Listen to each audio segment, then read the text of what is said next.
ಪಾಂಡುರಂಗ್ ಅವರು ನಿಮ್ಮ ಬಳಿ ಬರ್ತಾರೆ ಸಿನಿಮಾ ಮಾಡಿಕೊಡಿ ಅಂತ ಬರ್ತಾರೆ. ನಾನು ಆಗಲೇ ಒಂದು ಕಥೆನ ಈ ಸಿನಿಮಾಗೆ ಕಥೆನ ಒಂದು ರೆಡಿ ಮಾಡಿ ಇಟ್ಕೊಂಡಿದ್ದೆ. ಬಟ್ ಇದರಲ್ಲಿ ಹೀರೋಗಾಗಿ ನಾನು ಕತೆ ಮಾಡಿರಲಿಲ್ಲ, ಯಾವುದೇ ಹೆಸರನ್ನೂ ಇಟ್ಟಿರಲಿಲ್ಲ. ಒಂದು ಕತೆ ಮಾಡಿ ಇಟ್ಕೊಂಡಿದ್ದೆ. ನನ್ನ ಇದರಲ್ಲಿ ನಾನೊಂದು ಕಥೆಯನ್ನು ರೆಡಿ ಮಾಡಿ ಇಟ್ಕೊಂಡಿದ್ದೆ. ಪಾಂಡುರಂಗನವರು ಮತ್ತು ನಮ್ಮ K V Nagesh Kumar sir ಇವರೆಲ್ಲರೂ ಸೇರಿ ನನ್ನನ್ನು ಆಯ್ಕೆ ಮಾಡಿರ್ತಾರೆ. ಒಂದು ದಿವಸ ನಾನು ಕೆಲಸ ಮಾಡ್ತಿದ್ದ ಜಾಗದಲ್ಲಿ ಬಂದು, ಕಿಟ್ಟಿಯವರೇ ನೀವು ಈ ಥರದ್ದೊಂದು ಸಿನಿಮಾ ಮಾಡಿಕೊಡ್ಬೇಕು ಅಂತ ಕೇಳಿ. ಆಯಿತು ಸರ್, ಅದು ಹೀರೋ ಯಾರು ಏನು ಅಂತ ಹೇಳಿ, ಇಲ್ಲ ಹೇಳ್ತೀನಿ, ಆಮೇಲೆ ಮೊದಲು ನೀವೊಂದು ಕತೆ ಇದ್ದರೆ ಹೇಳಿ ನನಗೆ ಅಂತ ಅಂದರು. ಸರಿ ಸರ್, ಇದೇ ಕತೆ ಅಂತ. ಸರಿ, ಒಂದು ದಿವಸ ಹಾಗಾದರೆ ಆಫೀಸಿಗೆ ಬನ್ನಿ ಅಂತಂದರು. Nagesh Kumar sir, K V Nagesh Kumar ನನ್ನನ್ನು ಅವ್ರ ಆಫೀಸ್ಗೆ ಬರೋದಕ್ಕೆ ಹೇಳಿದ್ರು. ಹೋದೆ, 1 ಅವರಲ್ಲಿ ಕತೆ ಹೇಳಿದೆ. ಕಥೆಯನ್ನು ನಾನು ಒಬ್ಬರಿಗೆ ಹೇಳ್ತೀನಿ ಅಥವಾ ಇಬ್ಬರಿಗೆ ಹೇಳ್ತೀನಿ ಅಂತ ಅಂದ್ಕೊಂಡಿದ್ದೆ. ಅಲ್ಲಿ ಅವತ್ತು ಕೂತ್ಕೊಂಡಿದ್ದು 9 ಜನ ಅವರ ಪ್ರೊಡ್ಯೂಸರ್ಗಳು, ಫೈನಾನ್ಸರ್ಗಳು, ಅವತ್ತು ಲೀಡಿಂಗಲ್ಲಿದ್ದಂಥ ಫೈನಾನ್ಸರ್ಗಳು ಎಲ್ಲರೂ ಕೂತಿದ್ರು. ಯಾರು ಒಂದು ತಪ್ಪುಗಳನ್ನಾಗಲಿ ಒಂದು ಕರೆಕ್ಷನ್ಸನ್ನಾಗಲಿ ಹೇಳಲಿಲ್ಲ. ನಾನು ಅವತ್ತಿನ ದಿವಸನೇ 59 ಸೀನಿಂದು ಒಂದು ಸ್ಕ್ರಿಪ್ಟ್ ಇತ್ತು. ನಾನು ಹೀಗೆ ಮಾಡಿ ಇಟ್ಕೊಂಡಿದ್ದೆ. ಅಷ್ಟೇ ಹೇಳಿದ್ದವ್ರಿಗೆ, ಇಷ್ಟನ್ನೇ ಮಾಡಿಕೊಡಿ ಸಾಕು ನಮಗೆ ಅಂತ ಅಂದರು ಪ್ರೊಡ್ಯೂಸರ್.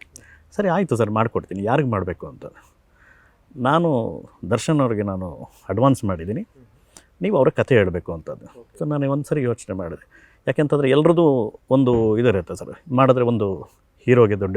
ಬಟ್ ಕತೆ ಅಂತ ಮಾಡಿದ್ದು ನಾನು ಅವ್ರಿಗಾಗಿ ಮಾಡಿರಲಿಲ್ಲ. ಒನ್ಸ್ ಕತೆ ಹೇಳಿ ಅಂತಂದಾಗ, ಸರಿ ಆಯಿತು ಸರ್, ನೀವು ನಾನು ಹೇಳ್ತೀನಿ ಅಂತಂದು, ಕತೆ ಚೆನ್ನಾಗಿ ಹೇಳ್ಬಿಟ್ಟು ಬನ್ನಿ ಅಂತಂದ್ರೆ, ಆಯಿತು ಸರ್ ಹೇಳ್ತೀನಿ ನಾನು ಅಂತಂದು. ಆಮೇಲೆ ನಾನು ಕಮ್ಯುನಿಕೇಷನ್ ಆಯಿತು. ದರ್ಶನ್ ಅವರಿಗೆ ನಾನು ಮನೆಗೆ ಫೋನ್ ಮಾಡಿದೆ, ಬನ್ನಿ ಅಂತಂದ್ರು. ಪ್ರೊಡ್ಯೂಸರ್ ಹೇಳಿದ್ದಾರೆ ಬನ್ನಿ ಅಂತಂದರು. ಹೋದಾಗ ದಿನಕರು ಮತ್ತು ಇವರೆಲ್ಲ ಅಮ್ಮ ಎಲ್ಲ ಕೂತ್ಕೊಂಡಿದ್ರು. ಸೇಮ್ ಅದೇ ಕಥೆನ ಹೇಳಿದ್ದೆ. 1.5 ಗಂಟೆಯಲ್ಲಿ ಕತೆ ಹೇಳಿದ್ರೆ ಅವ್ರು ಹೇಳಿದ್ದಷ್ಟೇ, ಒಂದು ಸಣ್ಣ ಬದಲಾವಣೆ ಬೇಡ, ನೀವು ಮಾಡಿ ಸಿನಿಮಾ ನಾನು ಮಾಡ್ತೀನಿ ಹೋಗಿ ಕಿಟ್ಟಿ ಅಂತ ಅಷ್ಟೇ. ಒಂದು ಕರೆಕ್ಷನ್ಸ್ ಅವತ್ತೊಂದು ದಿವಸ ನಾನು ಅಲ್ಲಿ ಅವರು ತೊಗೊಂಡಿರಲಿಲ್ಲ. ಸೊ ಇಮಿಡಿಯೇಟಾಗಿ ನಾನು ಪ್ರೊಡ್ಯೂಸರ್ಗೆ ಅಲ್ಲೇ ಹೇಳಿದೆ, ಆಯಿತು ನೀವು ಬೇರೆ ವರ್ಕ್ನ ಶುರು ಮಾಡಿ, ನಾನು ಮಾಡ್ತೀನಿ ಅಂತಂದು. ಸೊ ಹೀಗೆ ಸಿನಿಮಾ ಶುರು ಆಯಿತು ಸರ್. ಸಿನಿಮಾ ಅದೇ ಹೇಳಿದೆ ಸರ್, ನನ್ನ ಕನಸುಗಳಲ್ಲಿ ಏನಿತ್ತು ಎಲ್ಲವೂ ಬದಲಾಗ್ತಾ ಹೋಯಿತು. ಪೇಪರ್ ಅಂದರೆ ನಾನು ಗೊತ್ತಾಗಿತ್ತು, ಚೌಕಟ್ಟು ಗೊತ್ತಾಗೋಗಿತ್ತು. ಕತೆ ಎಲ್ಲರಿಗೂ ಇಷ್ಟ ಆಗಿದೆ, ನಾನು ಇದೇ ಹಂತದಲ್ಲಿ ಹೋಗ್ಬೇಕು, ಇದೇ ಕಥೆಯಲ್ಲೇ ಹೋಗಬೇಕು ಅಂತ. ಸರಿ, ಕಥೆನ ಮಾಡ್ತಾ ನಾನು ಅದರಲ್ಲಿ ಒಂದಷ್ಟು ಎಲ್ಲ ಮಾಡಿದೆ. ಪ್ರತಿಯೊಂದು ಹಂತನೂ ಡೆವಲಪ್ ಆಗ್ತಾ ಇದ್ದದನ್ನು ತಿಳಿಸ್ತಾ ಇದ್ದೆ.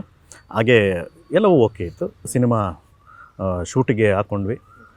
ಶೂಟಿಂಗ್ ಹಾಕ್ಕೊಂಡು ಸರ್ ನಾವು ಎಲ್ಲ ನಮ್ಮ ಇಡೀ ಸಿನಿಮಾನ ಮೂಡಿಗೆರೆಗೆ ಶಿಫ್ಟ್ ಮಾಡಿದ್ವಿ. ಮೂಡುಬಿದಿರೆಗೆ ಎಲ್ಲ ಪೂರ್ತಿ ಸಿನಿಮಾ ಮೂಡುಬಿದಿರೆಯಲ್ಲಿ ಮಾಡಬೇಕು ಅಂತ ಅಂದ್ಕೊಂಡ್ವಿ.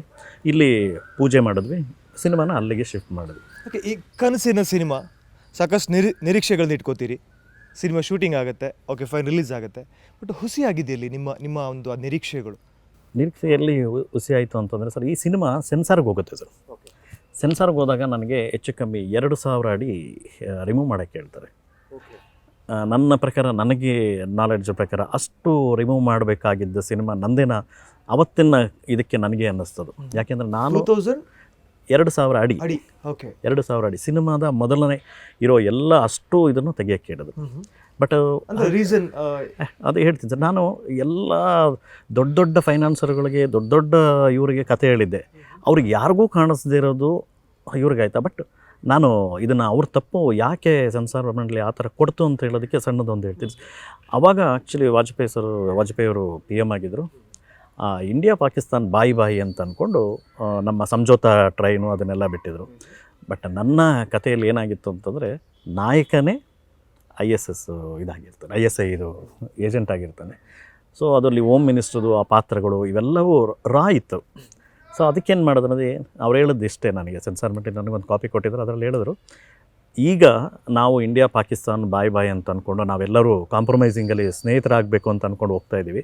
ಇಂಥ ಟೈಮ್ನಲ್ಲಿ ನಾಯಕನ ಇಟ್ಕೊಂಡು, ಹೀರೋನ ಇಟ್ಕೊಂಡು ನೀವು ಈ ರೀತಿ ಸಂದೇಶ ಕೊಡೋದಕ್ಕೆ ತಪ್ಪಲ್ವಾ ಅಂತ ಕೇಳಿದ್ರು.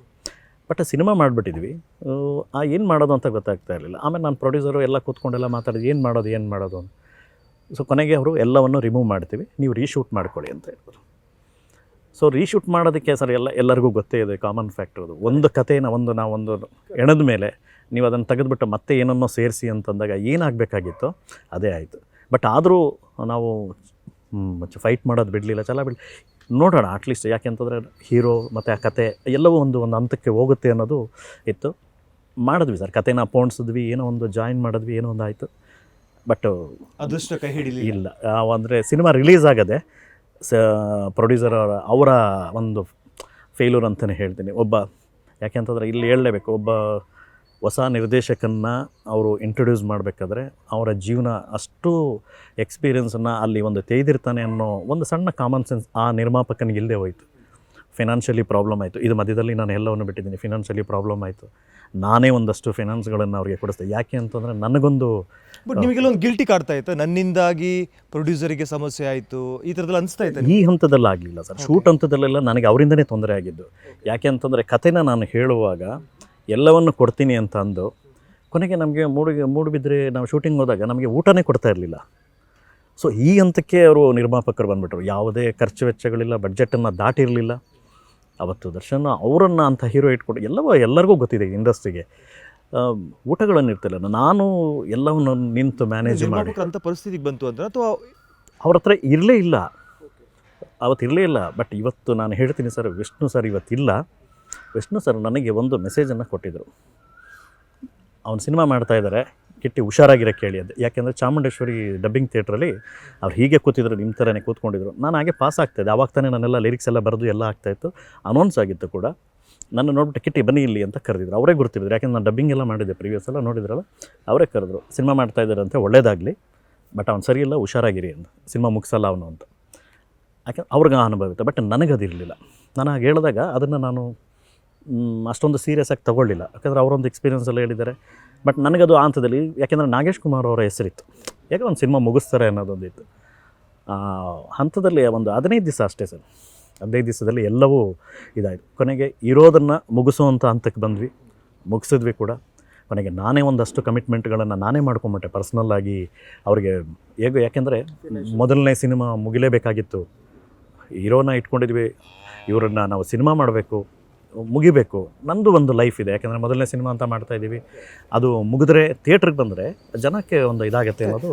ಬಟ್ ಕಿಟ್ಟಿಯವರು ಒಂದೇ ಸಿನಿಮಾಕ್ಕೆ ಸಾಕು ಏನೋ ನಿರ್ದೇಶಕನ ಪಟ್ಟನೋ ಅಥವಾ ಮತ್ತೊಂದು ಸಿನಿಮಾ ಮಾಡುವಂಥ ಆಲೋಚನೆಗಳಾಗಲಿ ಮೊದಲ ಸಿನಿಮಾಗೆ ಡಿಸೈಡ್ ಮಾಡ್ಕೊಂಬಿಟ್ರೆ ತಾವು? ಒಂದೇ ಸಿನಿಮಾಗೆ ಡಿಸೈಡ್ ಮಾಡಿದೆ ಸರ್. ಅದು ಸಿನಿಮಾ ರಿಲೀಸ್ ಆದಾಗಲ್ಲ, ನಾನು ಅವರು ಸಿನಿಮಾಗೆ ಪ್ರೀಮಿಯರ್ ಶೋ ಹಾಕಿದ್ರು ಸಂತೋಷ್ ಥಿಯೇಟ್ರಲ್ಲಿ ಪ್ರೀಮಿಯರ್ ಶೋ ಹಾಕಿದ್ದಾಗ ಎಲ್ಲರನ್ನು ಕರೆದಿದ್ರು ಸರ್. ನಾನು ಹೇಳಿದೆ, ಆವಾಗಲೂ ನಾನು ಪ್ರೊಡ್ಯೂಸರ್ಗೆ ನಾನು ಹೇಳಿದೆ, ಬೇಡ ಸರ್ ಯಾರನ್ನು ಕರಿಬೇಡಿ, ಫಸ್ಟ್ ನಾವು ನೋಡೋಣ, ನಾವೆಲ್ಲ ನೋಡಿಬಿಟ್ಟು ಆಮೇಲೆ ಎಲ್ಲರಿಗೂ ಪ್ರೀಮಿಯರ್ ಶೋ ಕೊಡೋಣ ಅಂತ. ಸೊ ಹಾಗೆ ಅವರು ಏನು ಮಾಡಿದ್ರು ಸರ್, ಆ ಥರದಲ್ಲಿ ಕರೆದ್ರು. ಇಡೀ ಥಿಯೇಟರ್ ತುಂಬಿತ್ತು. ಮೊದಲ 5 ನಿಮಿಷ ಅಷ್ಟೇ ಸರ್ ಸಿನಿಮಾ, ಅಷ್ಟೇ ಎಲ್ಲರೂ ಇಂಟ್ರೆಸ್ಟಿಂಗಾಗಿ ನೋಡಿದ್ದು. ನೆಕ್ಸ್ಟ್ 6ನೇ ನಿಮಿಷದಲ್ಲಿ ಎಲ್ಲರೂ ಮೈ ಮುರಿಯೋದಕ್ಕೆ ಶುರು ಮಾಡಿದ್ರು. ನಾನು ಪ್ರೊಜೆಕ್ಟರ್ ರೂಮ್ನಲ್ಲಿ ನಿಂತ್ಕೊಂಡು ನೋಡ್ತಿದ್ದೆ. ಯಾಕೆಂದ್ರೆ ನಮಗೆ ಪ್ರತಿ ಸರಿ ನಾನು ಸಿನಿಮಾಗಳನ್ನು ನಾವು ಮೊದಲನೇ ದಿವಸ ಹೋಗಿ ಆಡಿಯನ್ಸ್ಗಳ ಮಧ್ಯದಲ್ಲಿ ಕೂತ್ಕೊಂಡು ಸಿನಿಮಾಗಳನ್ನು ನಾನು ರಿಪೋರ್ಟ್ ಕೊಡ್ತಾ ಇದ್ದು ಅಂತ ನಿರ್ದೇಶಕರಿಗೆ, ಈ ಸಿನಿಮಾ ಏನಾಗುತ್ತೆ ಅನ್ನೋದನ್ನು. ನನ್ನ ಸಿನಿಮಾಗೆ ಆ ಒಂದು ಮೈ ಮುರುತ್ತಿದ್ದು ಆಕಳಿಸಿದ್ದು ಕೇಳಿದಾಗ ನಾನು ಇಮಿಡಿಯೇಟ್ ನನ್ನ ಜೊತೆ ಕ್ಯಾಮ್ರಾಮನ್ ಇದ್ದಾರೆ ಗಿರಿ, ಸರ್ ಈ ಸಿನಿಮಾ ಆಗಲ್ಲ ಸರ್, ಜನಕ್ಕೆ ಇಷ್ಟ ಆಗೋದಿಲ್ಲ ಅಂತ ಹಾಗೆ ಹೇಳಿದ್ದೆ. ನಾನು ನನ್ನ ಸಿನಿಮಾನೇ, ಬಟ್ ಅದಾಗೋದಿಲ್ಲ, ಯಾಕೆಂದರೆ ಗೊತ್ತಿತ್ತು ನನಗೆ. ಅಲ್ಲಿ ಬಂದು ಹೇಳಿದೆ, ಸರ್ ಇನ್ನು ಮುಂದೆ ನಾನು ಸಿನಿಮಾ ಮಾಡೋದಿಲ್ಲ ಸರ್. ಅದು ನನ್ನೊಂದು ಆಡಿಯೋ ಕಂಪನಿ, ಜೇಂಕಾರ್ ಅಂತ ಆಡಿಯೋ ಕಂಪನಿ, ಅವರು ಬಂದು ಒಂದೇ ಮಾತು ಹೇಳಿದ್ರು. ನಾನು ಸಿನಿಮಾ ಮುಗಿದ ಮೇಲೆ ಅಲ್ಲಿ ನಿಂತಿದ್ದೆ. ಎಲ್ಲರೂ ಸರ್ ನನ್ನ ಎಫರ್ಟನ್ನು ಏನೋ ತುಂಬ ಚೆನ್ನಾಗಿ ಮಾಡಿದ್ದೀರಾ ಅಂತ ಬಾಯಿ ಮಾತಿಗೆ ಹೇಳೋಗ್ತಾಯಿದ್ರು. ಬಟ್ ಅವತ್ತು ನಾನು ಓಪನ್ ಆಗಿ ಹೇಳ್ಬಿಟ್ಟು ಹೋದರು, ಜೇಂಕಾರ್ ನಿಮ್ಮ ಮೇಲೆ ತುಂಬ ಎಕ್ಸ್ಪೆಕ್ಟೇಷನ್ ಇತ್ತು ಕಿಟ್ಟಿಯರ, ಬಟ್ ಅದನ್ನು ರೀಚ್ ಆಗಿಲ್ಲ ನೀವು ಅಂತ ಅಂದರು. ನ್ಯೂಸ್ ಫಸ್ಟ್ ಪ್ರತಿಕ್ಷಣ.